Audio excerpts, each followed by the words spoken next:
Antes de começar na apresentação e na conversa que eu preparei para fazer com vocês aqui, eu quero falar um pouquinho quem sou eu. Bom, Vera, eu estou há 5 anos e meio trabalhando na Microsoft.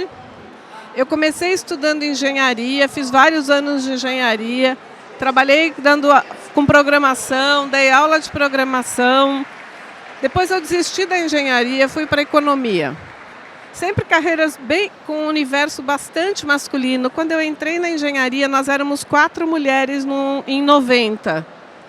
E depois na economia, nós éramos também 10%. E acabei começando a trabalhar com educação pela via de políticas públicas.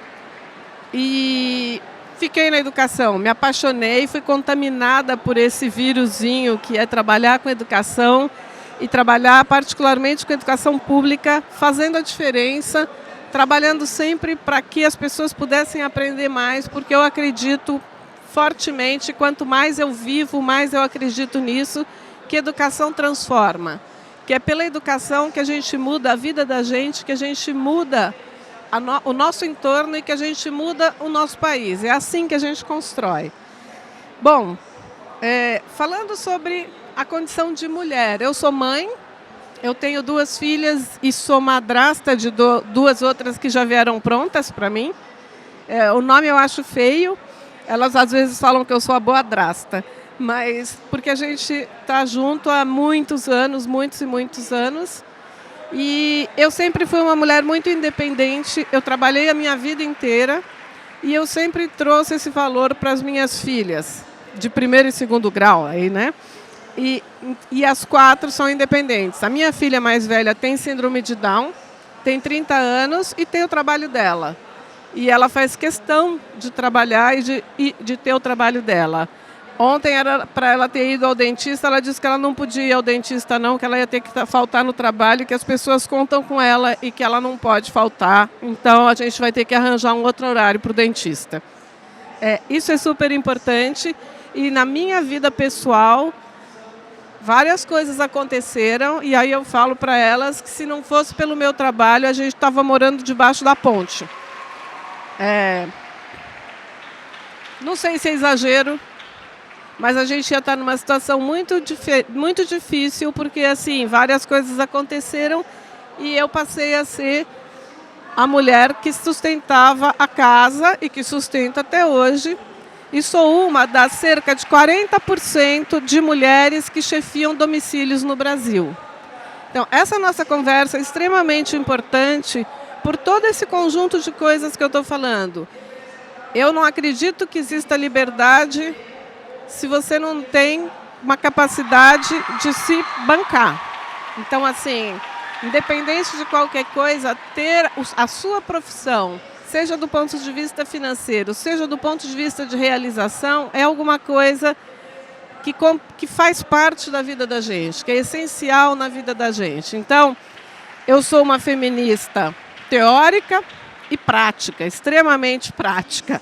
Acho que é isso. Acho que a gente, para ter uma vida relevante, para fazer a diferença, seja para dentro de casa ou seja para o mundo, a gente precisa ter uma profissão, seja ela qual for, aquela que a gente escolher. E acho que a gente pode tudo. Aí, particularmente num momento em que a gente passou aí uma semana, 10 dias atrás, com essa discussão de mulher CEO, mulher que não sei o quê.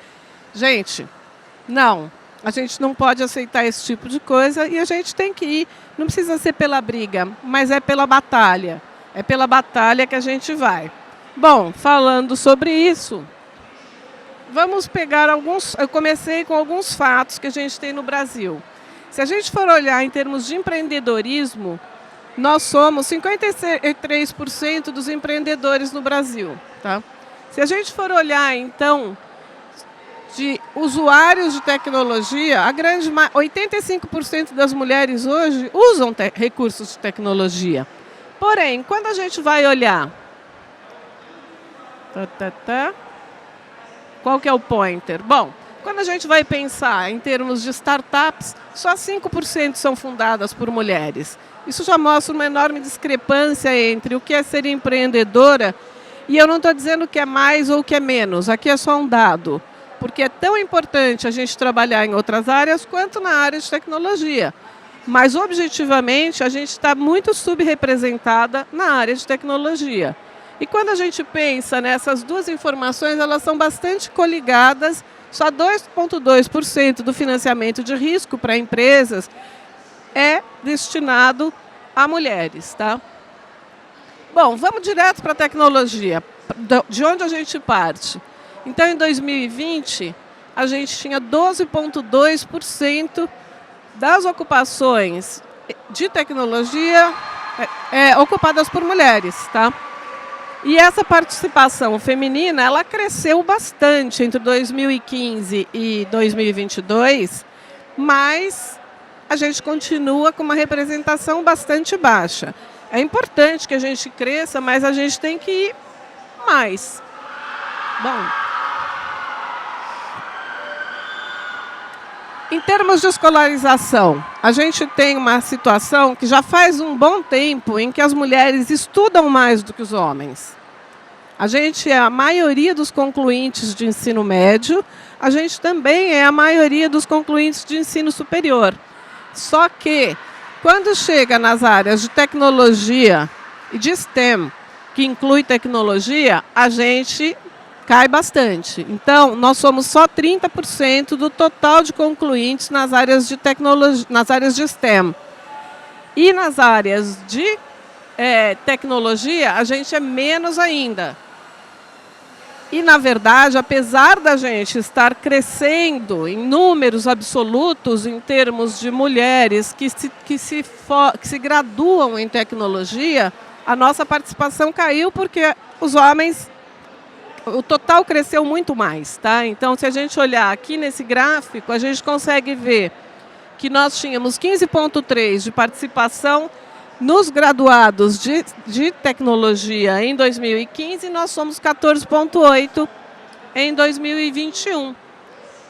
O que acontece? A taxa de crescimento total e a taxa de crescimento de homens é maior.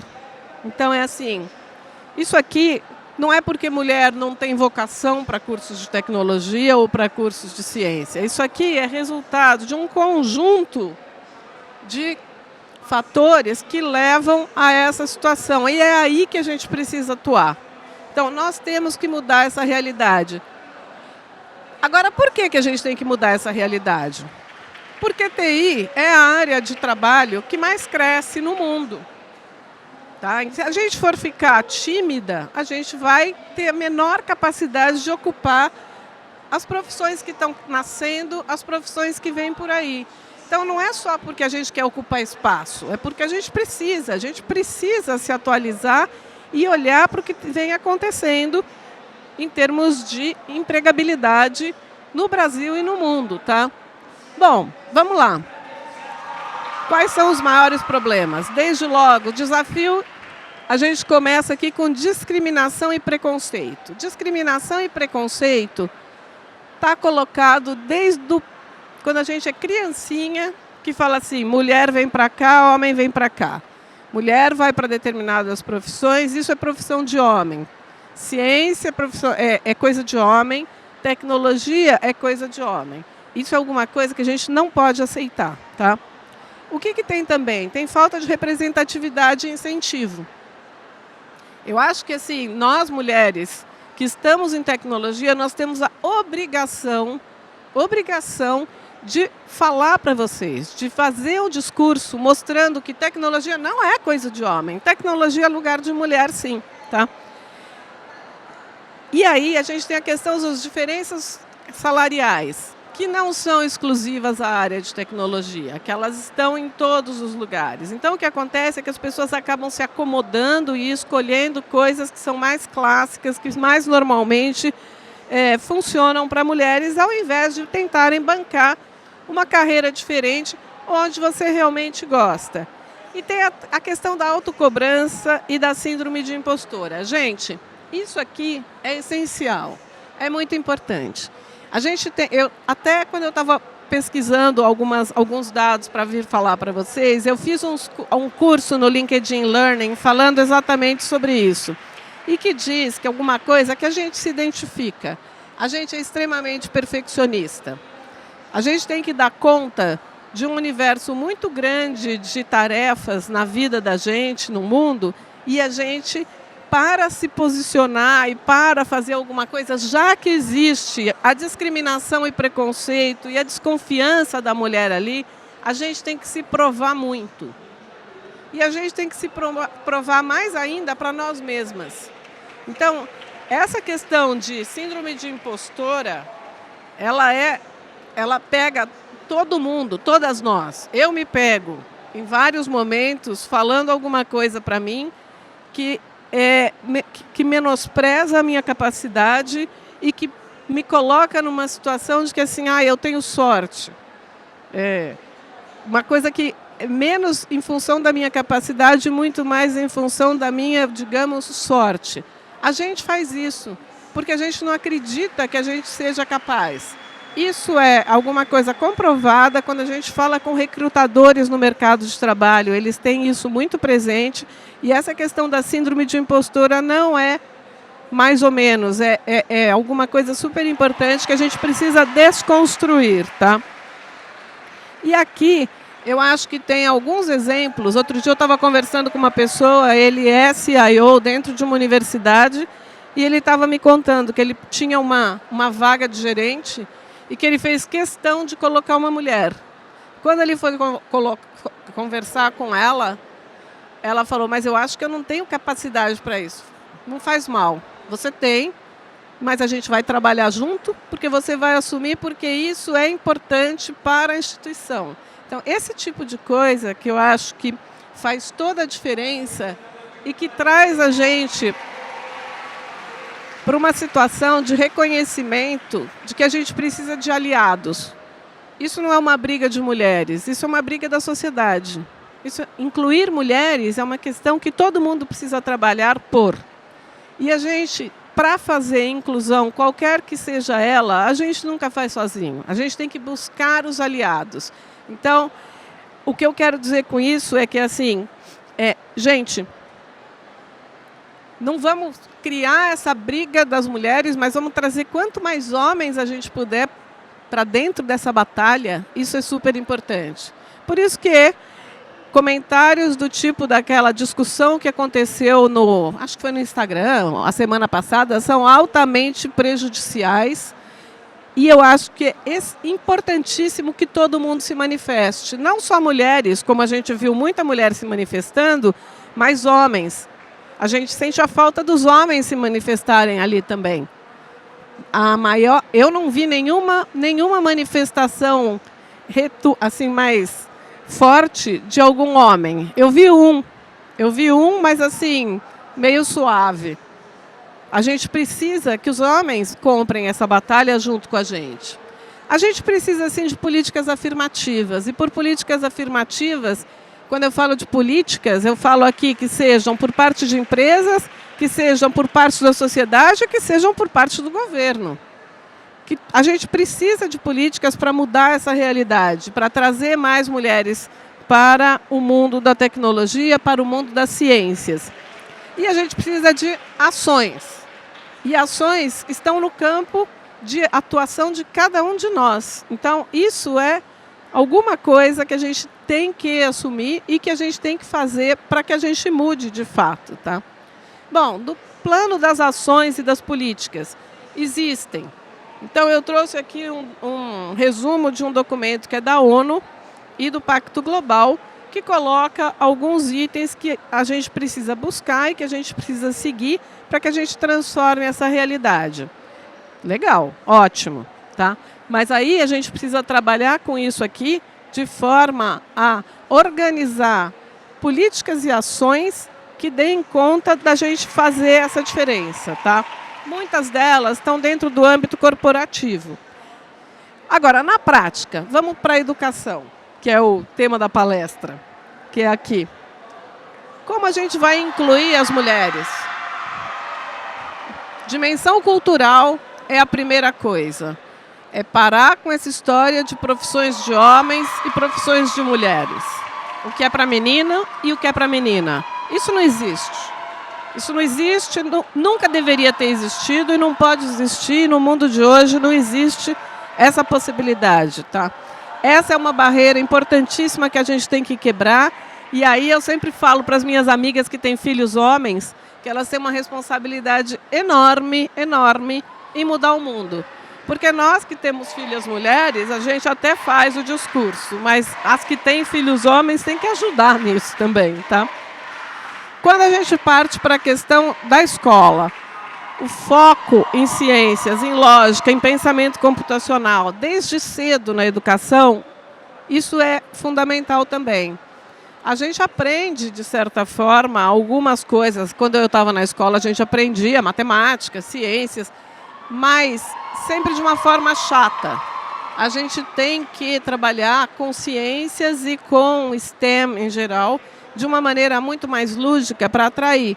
Porque, olha, gente, eu estou falando de mulheres, mas a nossa participação, a nossa taxa de graduação de pessoas dentro das áreas de STEM, no geral, incluídos homens e mulheres, é muito baixa. É muito baixa e, particularmente, no mundo que a gente vive hoje, isso é essencial. E a gente não consegue levar pessoas para as áreas de STEM, que aqui é estatística, matemática, tecnologia, toda a parte de ciências junto com tecnologia, tá? E a gente precisa, assim como eu falei, de ações afirmativas, de programas voltados a mulheres. Eu vou quebrar em duas partes esses dois aspectos que eu trouxe e vou começar a falar de programas voltados a mulheres, tá? Primeira coisa que eu queria falar, quando a gente pensa nas ações de trazer mulheres para o mundo de tecnologia, ao contrário do que a gente pode pensar, as grandes empresas são as melhores empregadoras, tá? Então, assim, a gente tem um exemplo de uma menina que trabalhava com a gente dentro da Microsoft e que ela fez os cursos foi super incentivada pelos professores e que ela era negra e ela tentava procurar emprego e não achava. Aí um dia ela viu uma vaga na Microsoft e o professor dela falou, aplica. E ela falou, mas se eu não consigo nem no lugar, nem na empresa daqui da esquina, não vou conseguir nunca. E ela conseguiu. Porque as grandes empresas têm políticas deliberadas de ampliar o percentual de mulheres dentro do seu quadro de funcionários. E a gente precisa fazer com que as menores também tenham isso e a gente precisa ir à luta. Agora, para isso, a gente precisa, como eu falei, trabalhar na formação dessas mulheres. Se não é pela via da graduação, existe, principalmente em tecnologia, a via da certificação. E a via da certificação é extremamente poderosa.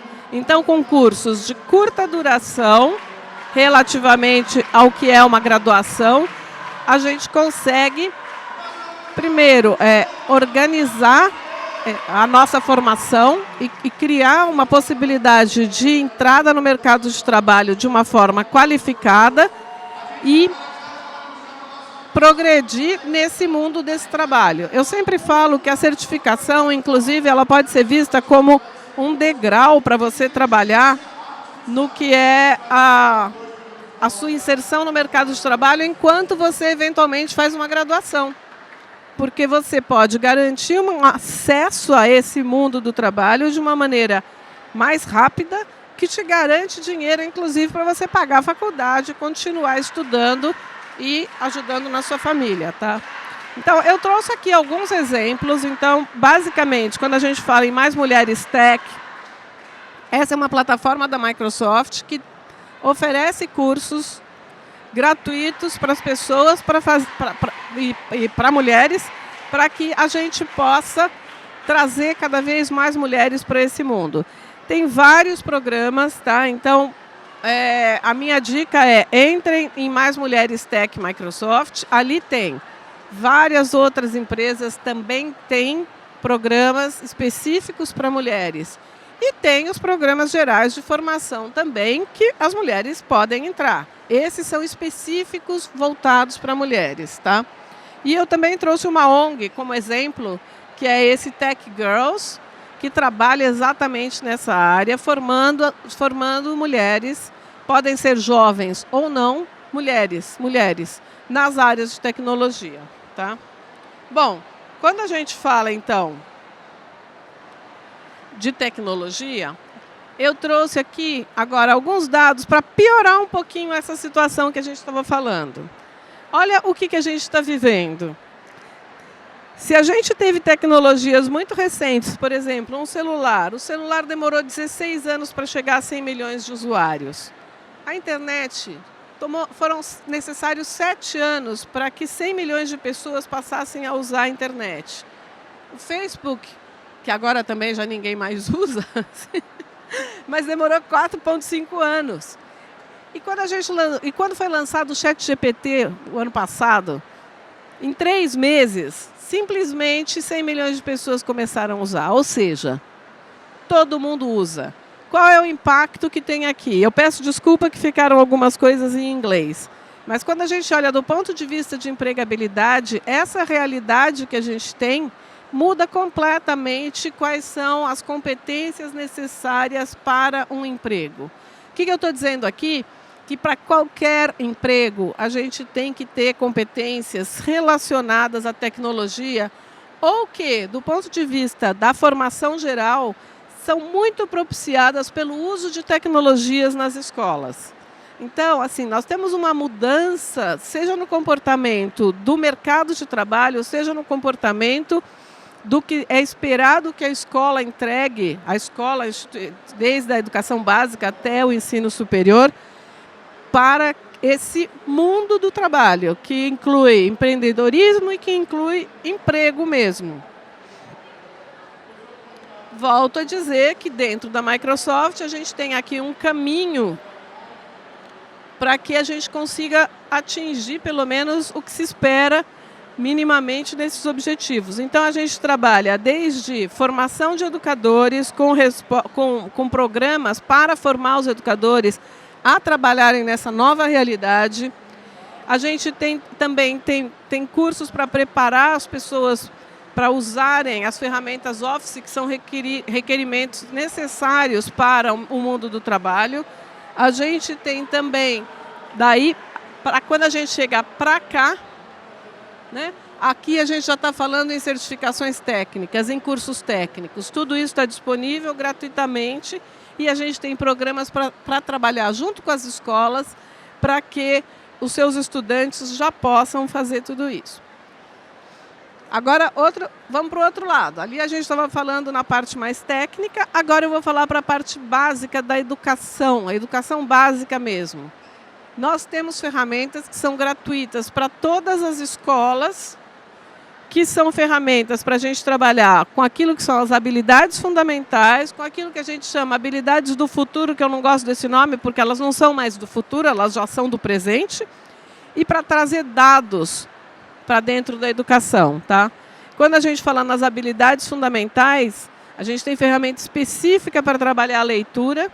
Todas essas ferramentas já têm inteligência artificial dentro delas, então a ferramenta de leitura, o professor passa a lição para o aluno lê em frente ao computador, o computador identifica onde ele tem dificuldade, como é que está a possibilidade dele, como é que está o resultado da leitura dele, dá insights para o estudante e avisa o professor o que está acontecendo.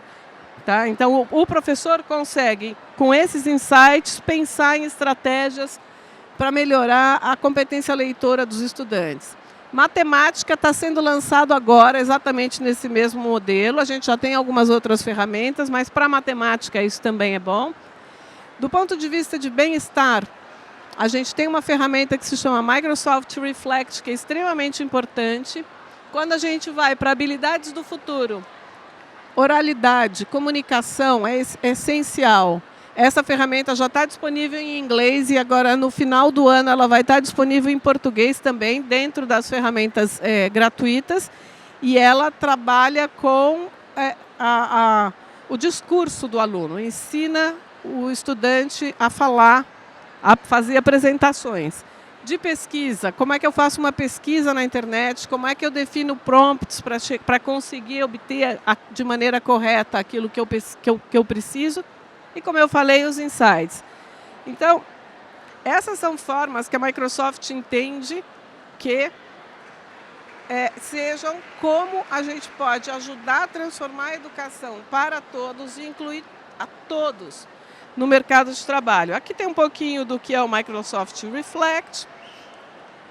Trouxe uma cena também do Minecraft, que não é uma ferramenta gratuita, mas que é um bom exemplo de como a gente pode trabalhar com ciências, com tecnologia, principalmente nas áreas de ciências, mas também em outras áreas, transformando a educação em alguma coisa muito mais lúdica e muito mais próxima daquilo que os estudantes vivenciam e dessa realidade. Bom, gente, acho que eu falei um montão de coisa, mas o resumo da minha mensagem é: a gente precisa mudar toda aquela realidade que eu trouxe aqui no começo. A gente precisa incluir as meninas, a gente precisa mostrar que esse mundo não é separado de o que é para menina e o que é para menino. Todo mundo pode fazer o que quer. Todo mundo pode e deve. E daí, olha, eu vou ser bastante institucional. Aqui nessa minha fala, eu separei algumas coisas em que eu fui bastante institucional e outras que eu fui eu, Vera. E eu vou falar uma coisa que me faz acordar todo dia e continuar trabalhando, é que a missão da Microsoft é fazer com que, empoderar cada pessoa e cada organização a alcançar cada vez mais, atingir os seus potenciais. Então, isso eu incorporo, é uma coisa que eu trabalho incorporo, tenho muito orgulho e que acho que é assim que a gente vai mudar essa realidade sobre a qual a gente está falando. Bom, gente, é isso.